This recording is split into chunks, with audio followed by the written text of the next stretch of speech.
All right, I'm going to teach you how I train my percussionists on my worship team. I recently installed a percussion setup. If I sit down, you can see it here at my church, and I'm going to be training percussionists, and this is a great opportunity to get more people involved because it's pretty simple and you can make it more complex as they get more comfortable. So I'm going to be showing you how I train the percussionists at my church, and then you can take this video and send it to your percussionists. And if you're curious about how to build a percussion setup for your church, there's a previous video that I did that I will link below, and you can watch exactly how I built this whole setup, which samples I used. In fact, you can get the free samples underneath this video. But let me explain how I train my percussionists, starting with the tambourine.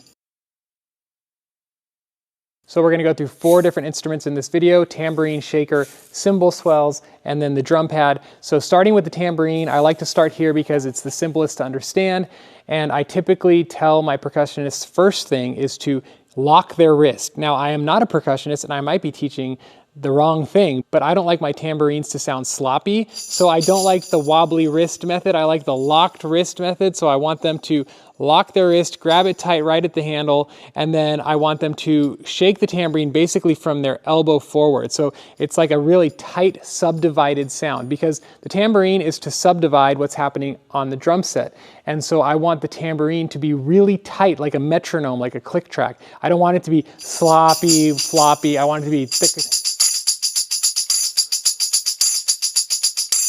That's the kind of sound that I want to go for with the tambourine. So I say, hey, lock your wrist and shake from your elbow forward and keep it really tight. So in terms of methodology, that's what I teach. Lock the wrist, keep it tight, try to be a super clean subdivider. Now, in terms of when to use the tambourine, I typically say tambourine is for fast songs, shaker is for slow songs. Now, that is an oversimplification. I will explain more later. But in terms of starting things out, I say, okay, fast songs on the verses, 2 and 4, just tap it. So it's 1, 2, 3, 4. So for example, Everlasting God, it would be 2-4 in the verses and then shake it in the choruses. So 1. Strength will rise as we wait upon the Lord. We will wait upon the Lord. Right? So very simple, 2-4. You're basically mimicking the snare. You're just adding some top end jingles to the snare hits. By the way, I do like brass tambourines because they're a little darker, warmer, and they kind of hide and they don't stick through, poke out of the mix too much. So brass tambourines, you can check the previous video for my whole list of gear. So 2-4 on the verses. For the choruses of fast songs, shake it with the accents on the 2 and 4. So, you are the everlasting God. That's what I want them to do in the choruses of fast songs. Now, on certain parts of songs, you don't actually want them to accent the 2 and 4 while they shake it. You just want them to shake it without really adding any clear accent beat. And that would be, for example, on bridges of songs like, I am who you say I am. You are for me, not against me. So they're just shaking it back and forth without actually tapping the 2-4 accent. And a lot of times you'll have bridges where there's a lot of tom work and you just want to add that top end texture, and that's a great time to shake the tambourine without accenting the 2-4. So that is the tambourine. Again, oversimplification is play the tambourine on the fast songs. For the verses, just tap the 2 and the 4. Sometimes you could just tap the 4 just to kind of like let the snare hit once without you on the 2, and then you join them with the 4. But again, I don't want to get too complicated. Verses 2-4, choruses shake it with accent on the 2-4. Sometimes in bridges with toms, shake it without accenting. That's the tambourine. Next up is the shaker. For the shaker, I like to say shaker is for slow songs. SS, shaker is slow, okay? And so shaker, what I teach them is you're going to slosh it for most of the time and then slap it for the accents. So what I mean by slosh is just kind of like a lazy back and forth. And then slap it is you're going to throw the sand forward on the inside and then catch it so that it slaps against the back wall like this for the accent.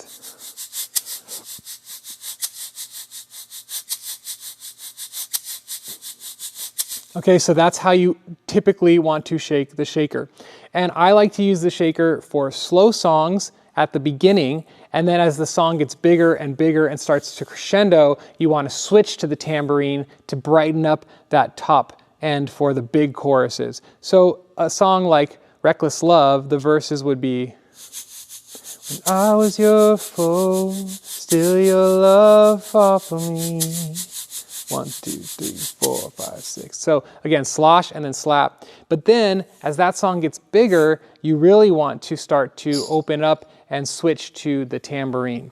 And so a song like "Oh Praise the Name," for example, I would tell my percussionist, okay, I want you to play the shaker for verse 2, and then when we get to the chorus, keep playing the shaker, but add the reverb tambourine on the drum pad, and then as we get into the bigger parts of the song, put the shaker down, grab your tambourine, and switch to that for those final choruses to really lift them with that top frequency. So that is the shaker. So we've covered tambourine, shaker, now we're going to talk about the cymbal swell.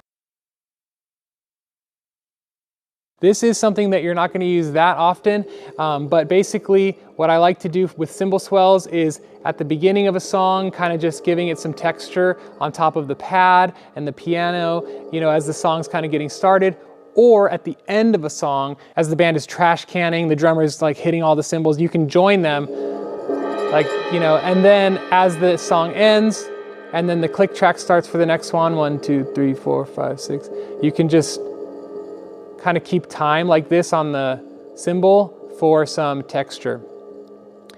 And then eventually you're gonna switch hands and then bring the shaker in. 4, 5, 6, 1, 2, 3, 4, 5, 6. So that's how you're going to use the cymbal for cymbal swells. Now some people, if they're really gifted, they can actually do cymbal swells like before choruses while they're still shaking and playing tambourine. But again, you want to train your percussionist a little bit at a time. Don't overwhelm them with everything all at once. Say, I just want you to work on shaker and tambourine this service. And then the next service, now I want you to try to add a cymbal swell at the end of this song. So you can kind of stack these things, and we haven't even got into the fun stuff of all the effects here, which let's do that right now. Typically, by the way, I'm sitting right now. I don't usually have my percussionists sit, I have them standing. So I would lift this whole thing up a little bit and I would be standing. But to show you from a top-down view, I want to be sitting so you can kind of see everything from the top. So the drum pad has 9 samples. And again, if you want to grab those samples for free, you can put your email in under this video and use the samples for your own percussion kit. But I have an impact, a clap, a snap with reverb on it, a reverb tambourine, a snare, a kick, a sub drop, an uplifter, and a downlifter. And I'll explain what all those are, and I'll also show you how to use them. So the impact is a huge boom sound, okay? And so it sounds like this. And you might be saying, Alex, when am I ever going to use a huge boom sound? And the answer is whenever you want to make an impact. That's why it's called an impact. So basically, going into any big bridge, like let's say you're going into the bridge of the song Your Great Name. Your great name,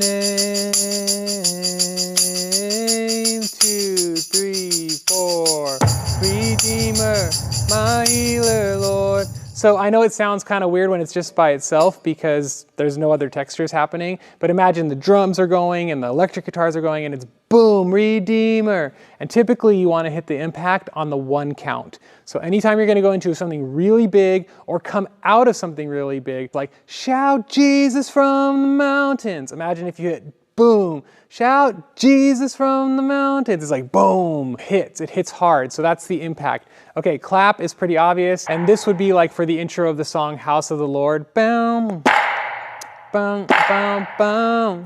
Before the band comes in, you could use that artificial clap. I typically don't use tracks that often, so I'd rather teach someone how to do it. I don't want computers playing music for Jesus. I want humans playing music for Jesus, and therefore I train my musicians to play all the parts in the tracks. Okay, snap, this is something new that I'm trying. I used to have a hi-hat here, like electronic hi-hat, but we never used it, so I'm trying this instead.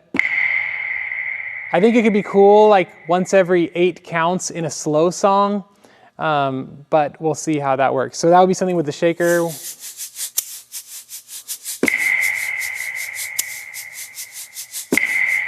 I don't know, I'm gonna try it this time, we'll see. The other one that I use very, very often is the reverb tambourine. And I kind of changed this one, I have to put a new sample back on it, but this is great for shakers. So like, let's say verse 1 is just shaker. And then chorus, 1, 2, 3, hallelujah, praise the one who set me free, hallelujah, death had lost its grip on me, And you can do every 4 or you can do every 8, it doesn't really matter. The snare will hit sometimes without it, but then you'll put this reverb one underneath it just to add some. And again, this sample is not my correct sample, but my other one was glitching out, so whatever you download will be correct. All right, and then I have a snare, and this is for like underneath the actual snare drum. And this would be good for like, This Is Amazing Grace. This is amazing grace.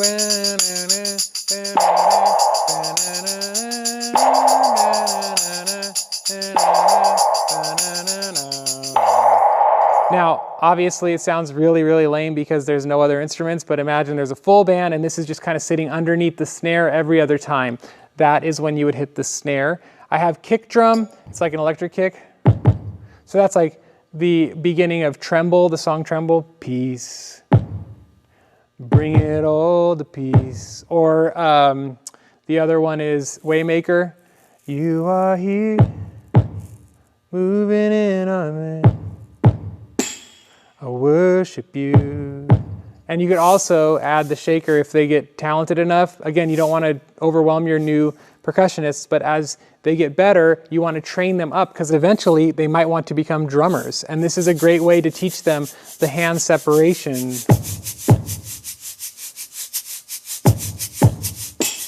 Right? So again, kick, tambourine, and they can start to layer more and more of these with time, but just start them simple. Okay, sub drop. This is one of my favorites. Like impact, you don't want to use sub drop too frequently. It would be overkill, but it's a huge sub drop that rumbles the whole sanctuary.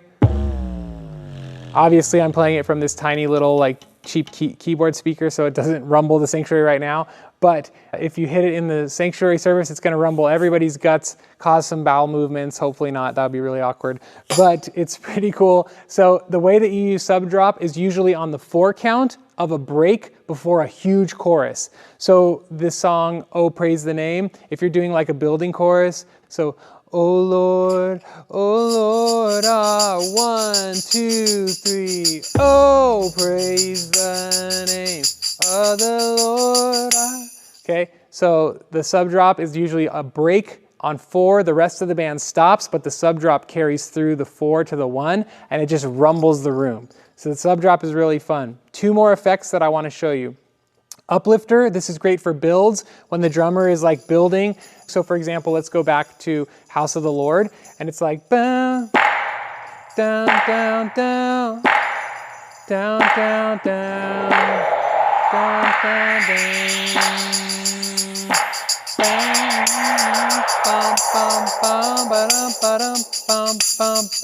So the uplifter is like when the band's going dunk, dunk, dunk, dunk, dunk, dunk, ticka, ticka, pow.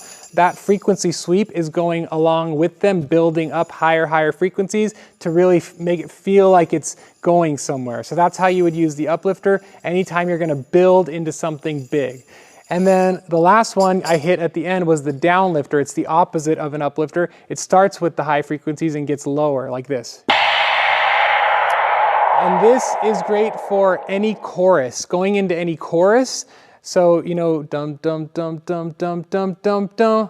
There's joy in the house of the Lord. There's joy in the house of the Lord today. And it kind of acts the same way that an electric guitar does, where imagine an electric guitar just came with like a real big strum down, like whooshing. It's kind of that same concept of launching you into the next section of the song. So whether you're going to launch into a big chorus or you're going to launch into a down chorus and you want the band to feel like it's going and now it's all quiet again, the downlifter is for that purpose. So that's how you would combine all of these different things where, you know, for a song like Reckless Love, you're starting like this, and then you're adding the tambourine, and then you're getting bigger and bigger as the song's going. Now you're switching to the real tambourine, and then you're going to hit a downlifter into the chorus. Oh, the overwhelming, never-ending, reckless love of God. So anyway, that is the percussion position. And if you listen to a lot of pop radio, or really any radio, there's actually so much more percussion in there than you realize. Like, there's shakers, there's tambourines, there's toms, there's extra percussion elements that are really adding textures and layers to the song and helping it grow and develop. And this position is such a fun position, and it might not seem like it adds much, but it actually adds so much. Is it necessary? No. Can you still worship Jesus without it? Yes. But is it fun? Yes. And is it a great training position? Absolutely. And so if you have a percussionist, I would encourage you to send this video to them and then have them come early to rehearsal. You work on their technique with them in person and then have them play with the band for rehearsal. You don't have to use them right away. Now, also, I'll say this, in the Worship Ministry Training Academy, which is something that I run, I actually have in-depth training videos and resources and documents for every single team member on your team. I have an acoustic guitar one, an electric guitar one, a bass guitar one, drums, keys, background vocals, percussion. I have training videos just like this, but even more detailed. And not just one video, I have multiple videos per position that you can take the link and send it to your team, and I can train your musicians for you. You might not know how to describe what you want them to do, but I can do it for you. I've built the resources. All you have to do is send them the links, and you can get the links by trying the Worship Ministry Training Academy. It's just $1 to try for 15 days. You get full access to not just these training documents I'm talking about, but all of our in-depth courses, our expert interviews, our live monthly trainings, our coaches, our supportive community. You can try it all for just $1. And anyway, you can get those training videos, send them to your team so that you can help your team grow musically this year. So if you want to do that, go to worshipministrytraining.com. It's just $1 to try. I'll put a link below this video. Also, be sure to grab those free samples below this, and if you want to build a percussion kit for your church, check out the video here or below this video where I show you exactly how to build this setup. Be sure to like this video, subscribe, because I'll be showing you how I'm building my ministry from scratch at my new church, and send this video to just one person that you think needs to see it. I appreciate it very much, and I'll see you in the next video.